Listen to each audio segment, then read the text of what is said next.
Maths गणित important questions. प्रश्न 1, यदि x plus Y plus Z बराबर 400 तथा x अनुपात वाई अनुपात जेड बराबर 1:1:2 है तो जेड का मान कितना है? Option 1 100, option 2 150, option 3 120, option 4 200। तो यहाँ पर आइए देखते हैं कि सॉल्व करने पर कौन सा आंसर सही आता है। यहाँ से हमें दिया है x plus Y plus Z बराबर ये 400 और यहाँ से हमें ये अनुपात दिया है रेशियो x अनुपात वाई अनुपात जेड बराबर 1:1:2। तो यहाँ से हम आनुपातिक योग निकाल लेंगे 1 + 1 + 2, ये आ जाएगा 4, ये आ जाएगा 4। तो यहाँ पर जो जेड का शेयर है वह है 2/4 और यहाँ ये दिया है कि x plus Y plus Z बराबर है 400, यानी तीनों का जो योग है वह 400 है और हमें बताना है जेड का मान कितना है। तो यहाँ से z बराबर ये 400 और ये 2/4 लाके इसमें हम गुणा कर देंगे। 2/4, 4 से हम काट देंगे, आ गया ये 100, 2 से गुणा कर देंगे तो ये हो गया 200। तो आप बता सकते हैं कि z का जो मान है वह 200 है और यही इसका राइट आंसर है। ऑप्शन में ऑप्शन नंबर 4 करेक्ट है, 200। Next question.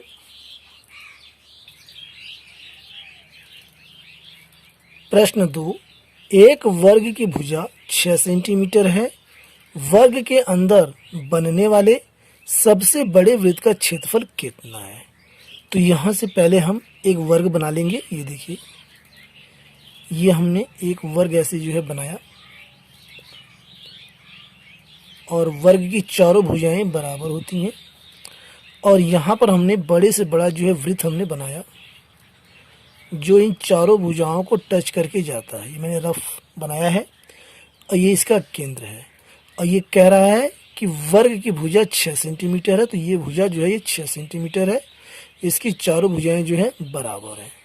तो यहाँ से लेकर यहाँ तक ये हो गया वृत्त का व्यास जो केंद्र से होकर के रेखा जा रही है, वह वृत्त का व्यास है। तो यह भी जो है 6 सेंटीमीटर है, यह भी 6 सेंटीमीटर है। तो यहाँ से वृत्त का व्यास बराबर 6 सेंटीमीटर, चूँकि वर्ग की भुजा 6 सेंटीमीटर है। तो यहाँ से त्रिज्या, वृत्त की जो त्रिज्या है वह हो जाएगी 6/2 यानी कि 3 सेंटीमीटर। और हमें निकालना है बड़े वृत्त का क्षेत्रफल, यानी जो ये वृत्त बना है इसका क्षेत्रफल क्या है। तो वृत्त का क्षेत्रफल ये होता है πr²। पाई का हम मान 22/7 यहाँ रख देंगे और r यानी त्रिज्या का मान यहाँ 3 है, तो 3 × 3, तो ये हो गया 22 × 3 × 9/7। 9 से हम गुणा कर देंगे, 9 दूनी 18 की 8, हाथ से लगा 1 और 9 दूनी 18 19, 198/7 वर्ग सेंटीमीटर। यानी दोस्तों आप बता सकते हैं कि यह जो वृत्त है इसका क्षेत्रफल 198/7 वर्ग सेंटीमीटर है। ऑप्शन जो ये पहला ऑप्शन है यही इसका राइट आंसर है। अगला प्रश्न। प्रश्न 3, किसी वस्तु को 15% लाभ पर 1725 रुपये में बेचा जाता है। यदि उसे 15% की हानि पर बेचा जाता है तो विक्रय मूल्य कितना है? तो यहाँ पर सबसे पहले हम वस्तु का क्रय मूल्य निकाल लेते हैं। वस्तु का क्रय मूल्य बराबर 1725 और गुणा हम कर देंगे 100/115 से। इसे हम सॉल्व करेंगे तो यहाँ पर आ जाएगा 1500, यानी कि वस्तु का क्रय मूल्य आ गया 1500। अब हम निकाल लेंगे 15%। ये कह रहा है 15% की हानि पर बेचा जाता है तो विक्रय मूल्य कितना है। 15% हानि पर वस्तु का विक्रय मूल्य बराबर 1500 गुना, और 100 में से हम 15 घटा देंगे तो आ जाएगा ये 85%, यानी कि 85/100। 2 जीरो से 2 जीरो यहाँ कट जाएगा, और 15 के हम 85 में गुणा करेंगे। 15 पंजे 75 के 5, हासिल लगा 7, 15 अट्ठे 120 और 7 जोड़ देंगे, आ जाएगा 127। तो आप बता सकते हैं कि 1275 रुपये वस्तु का विक्रय मूल्य 1275 रुपये है, और यही इसका राइट आंसर है। ऑप्शन में ऑप्शन पहला 1275 रुपये, यही इसका राइट आंसर है, बाकी ये सब गलत है। अगला प्रश्न, प्रश्न 4, किसी समचतुर्भुज का परिमाप 20 सेंटीमीटर है, इसके एक विकर्ण की लंबाई 6 सेंटीमीटर है, दूसरे विकर्ण की लंबाई कितनी है? ऑप्शन में है 10 सेंटीमीटर, 8 सेंटीमीटर, 9 सेंटीमीटर और 6 सेंटीमीटर। तो यहाँ पर सबसे पहले हम समचतुर्भुज को जान लेते हैं।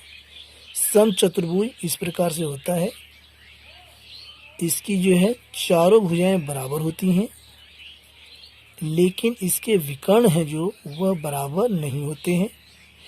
इस प्रकार ये चारों भुजाएं बराबर, लेकिन इसके विकर्ण जो बराबर नहीं होते। एक विकर्ण इसका ये है और दूसरा विकर्ण इसका ये है। तो यहाँ पर ये कह रहा है समचतुर्भुज का परिमाप 20 सेंटीमीटर है। तो यहाँ से हम समचतुर्भुज का परिमाप ये दिया है 20 सेंटीमीटर यहाँ पर, और इसका परिमाप होता है 4 गुना भुजा। 4 गुना भुजा बराबर 20 सेंटीमीटर। 4 से हम काट देंगे, 4 पंजे 20, तो भुजा यहाँ पर आ गई 5 सेंटीमीटर। भुजा यहाँ पर है 5 सेंटीमीटर। चारों भुजाएं जो है वो 5-5 सेंटीमीटर हैं, चूँकि चारों भुजाएं बराबर होती हैं। अब यहाँ से हमें निकालना है दूसरे विकर्ण की लंबाई। तो एक विकर्ण हमें ये दिया है, मान लेते हैं ये विकर्ण हमें दिया है, एक विकर्ण दिया है 6 सेंटीमीटर यहाँ पे दिया है, और दूसरे विकर्ण की लंबाई हमें बताना है। तो यहाँ से दूसरा विकर्ण, इसके लिए फार्मूला होता है √4 और ब्रैकेट में भुजा का स्क्वायर माइनस पहला विकर्ण का स्क्वायर, √4 और गुना भुजा यहाँ पर है 5, तो ये हो जाएगा 5 पंजे 25 माइनस पहला विकर्ण यहाँ पर है 6 है, 6 रख देंगे, 6 का स्क्वायर कर देंगे, 6 6 36। अगले स्टेप में √25 चौके 100 माइनस 36 आ जाएगा यहाँ पर 64, और 64 का वर्गमूल यहाँ पर 8 होता है, 8 सेंटीमीटर। यानी दोस्तों आप बता सकते हैं कि यह जो दूसरा विकर्ण है यह 8 सेंटीमीटर है, और यही इस क्वेश्चन का राइट आंसर है। ऑप्शन में ये दूसरा ऑप्शन 8 सेंटीमीटर, यही इसका सही उत्तर है। अगला प्रश्न, प्रश्न 5, शांत जल में एक नाव की गति 8 किलोमीटर प्रति घंटा है। यदि धारा की गति 2 किलोमीटर प्रति घंटा है तो धारा के प्रतिकूल जाते हुए 2 घंटे में नाव कितनी दूरी तय करेगी? ऑप्शन 16 किलोमीटर, 14 किलोमीटर, 20 किलोमीटर और 12 किलोमीटर। तो आइए देखते हैं कौन सा आंसर इसका सही आता है। पहले क्वेश्चन को सॉल्व करते हैं। तो यहाँ पर है धारा के प्रतिकूल हम निकाल लेंगे। धारा के प्रतिकूल नाव की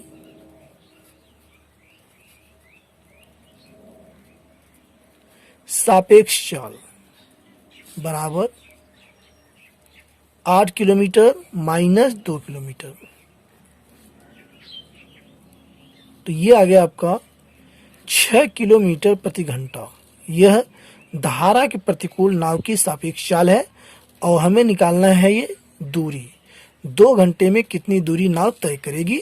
तो दूरी का जो सूत्र होता है वो आप सभी जानते हैं,